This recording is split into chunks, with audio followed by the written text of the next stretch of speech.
বাড়াবাড়ি করতে গিয়ে আমরা যেন সবে বরাত নামে যেটা চলছে এটা যেন সবে কদরের উপরে উঠে না যায়। আবার ছাড়াছাড়ি করতে গিয়ে এটাকে একেবারে গুরুত্বহীন করে ছেড়িয়ে দেওয়া যাবে না, কারণ এর ফজিলত আছে। এই জন্যে বিশ্বনবী এর ফজিলত সম্পর্কে 15টা আমল করেছিলেন। কয়টা? হযরতে আয়েশা থেকে বর্ণিত,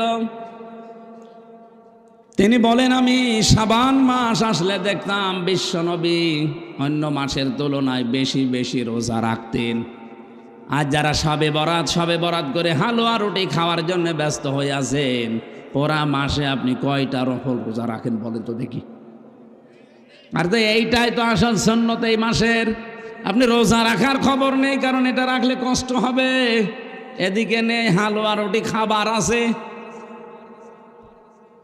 বাংলাদেশ, ভারত আর পাকিস্তানের এবাদতগুলো দেখলে আমার যা মনে হয়, ধারণা হচ্ছে খাবার যেখানে এবাদত সেখানে। এবাদতগুলো সব খাওয়া ভিত্তিক। এক কথা বলে না কেন?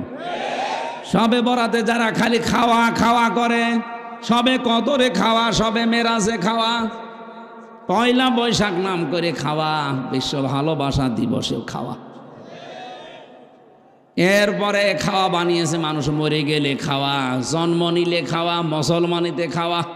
খাওয়া ছাড়া রবিউল আওয়ালে খাওয়া, এই খাওয়া ছাড়া কি আছে? একটা ইবাদত দেখেন। আর খাওয়া যে কি করে লাগে অন্য জাতি না জানলেও মুসলমান ভালো করে জানে।